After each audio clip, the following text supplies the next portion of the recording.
नमस्कार सभी साथियों को और एक बार फिर मैं आपका स्वागत करता हूं टारगेट विद ठाकुर सर के यूट्यूब प्लेटफॉर्म पे।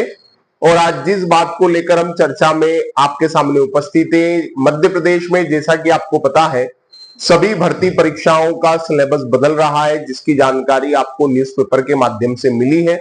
आपको ये भी पता है कि एएसबी अब केवल साल में 3 भर्ती परीक्षाएं आयोजित करवाएगा, जिसकी जानकारी आपको पेपर के माध्यम से मिली होगी। संयुक्त भर्ती परीक्षा, टेक्निकल पदों के लिए अलग भर्ती परीक्षा और एक शिक्षक पात्रता परीक्षा।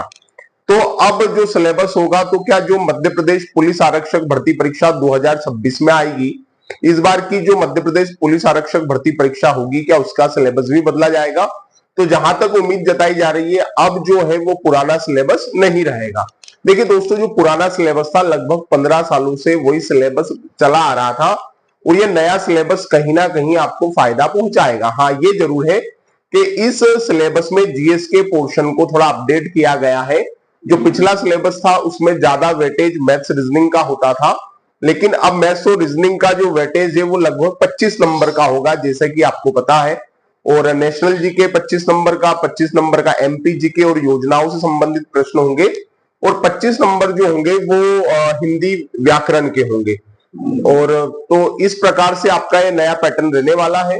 तो ये जो पैटर्न रहेगा कहीं ना कहीं मध्य प्रदेश के छात्रों को फायदा ही पहुंचाएगा, क्योंकि अब तक मध्य प्रदेश पुलिस में मध्य प्रदेश से मुश्किल से 3 या 4 क्वेश्चन बनते थे, और कभी कभी तो ये भी देखा जाता था कि मध्य प्रदेश से एक आधा क्वेश्चन भी नहीं बना है। तो कहीं ना कहीं ये नया सिलेबस आपके लिए फायदेमंद सिद्ध होगा। कुछ छात्रों को लग सकता है ऐसा कि ये सिलेबस जीएस बहुत लेंदी है, पढ़ना थोड़ा दिक्कत में रहेगा। तो देखिए, जीएस के पोर्शन की एक खास बात यह है कि जीएस का जो पोर्शन होता है या जो एग्जाम जीएस बेस रहते हैं उनका कट ऑफ कम जाता है, और माइनस मार्किंग हो तो कट ऑफ और भी कम जाता है। कट ऑफ हमें ज्यादा देखने को नहीं मिलता।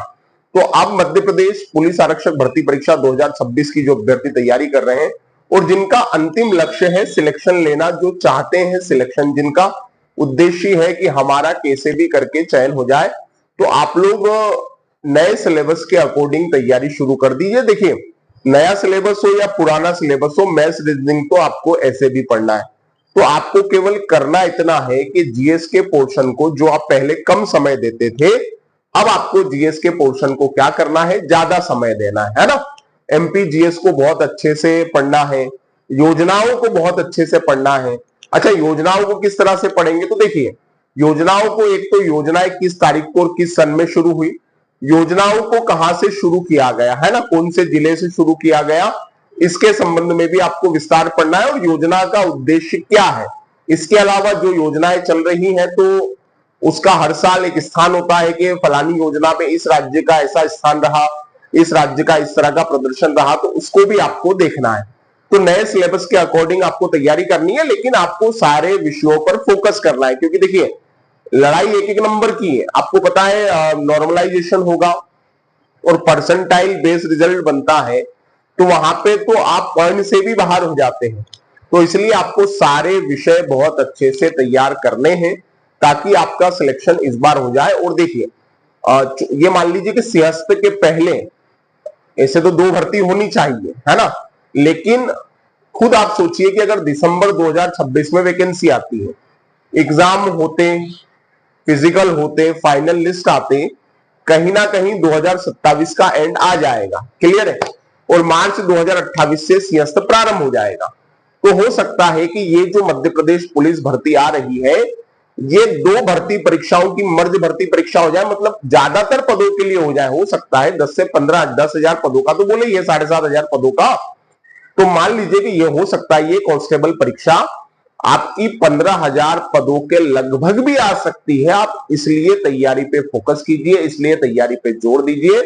तो यही सिलेबस रह सकता है, लेकिन आपको सारे विषयों को फोकस करते हुए चलना है, क्लियर है बात। इसके अलावा अगर बात की जाए कि कौन कौन सी बुक्स हमारे लिए उपयोगी होगी अगर हम एमपी पुलिस की नए सिलेबस के अकॉर्डिंग तैयारी करते हैं, तो कौन कौन सी बुक्स हमारे लिए उपयोगी होगी, तो बुक्स को लेकर एक नया वीडियो लेकर हम शीघ्र उपस्थित होंगे। तो जिन्होंने अभी तक हमारे चैनल को सब्सक्राइब नहीं किया है वो सब्सक्राइब करें और ज्यादा से ज्यादा शेयर करें। जय हिंद, जय भारत।